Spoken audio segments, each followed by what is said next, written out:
आश्रम में बड़े रूप में सेवा हो रही है तो किसी आश्रम में छोटे रूप में सेवा हो रही है। भाई जिस आश्रम की जैसी व्यवस्था है उसके अनुसार संत सेवा कर रहे हैं, लेकिन ये निश्चित है कि जहाँ भी वैष्णव संत रहता है वहाँ पर भगवान का प्रसाद जब लगाता है, भगवान को भोग प्रसाद समर्पित करता है तो निश्चित रूप से वो ये जरूर कहता है कि ठाकुर जी मैं अकेला प्रसाद ग्रहण न करूं, कोई संत अवश्य आ जाए तो आश्रम में बैठ करके प्रसाद ग्रहण करें। ऐसा भाव हमारे वैष्णव संतों का रहता है। भले ही छोटे रूप में सेवा हो रही हो, 1, 2, 4, 10, 20 संत के रूप में, लेकिन सेवा अनिवार्य है। सेवा अनिवार्य है। मैं कहता हूँ संत सेवा के साथ गौ सेवा, एक ही गौ क्यों ना हो आश्रम में, होनी चाहिए। हमारे यहाँ गौग्रास निकाला जाता है, इसी बहाने सेवा का अवसर मिल जाता है। एक ही गाय क्यों ना हो, और यदि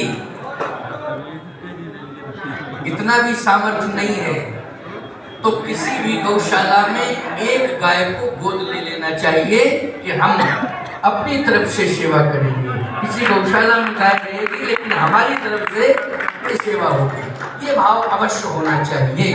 विप्रधेन सुरसंत हित लीन मनुज अवतार निज इच्छा निर्मित माया गुण गो पार। हनुमान जी ने कहा सरकार मंत्र दो, यही सेवा का मंत्र। सो अनन्यस जागे मति न डरे हनुमंत, मैं सेवक सचराचर रूप स्वामी भगवन। अपने को सेवक मानना और जगत में जितने भी प्राणी हैं उनमें मेरा दर्शन करना और मेरा भाव समझ करके उनकी सेवा करना, यही महाराज श्री का संकल्प है। कि कोई भी आ जावे उसे भगवत स्वरूप समझते थे कि ये भगवान ने ही भेजा है अथवा भगवान भेष बदल के आए हैं।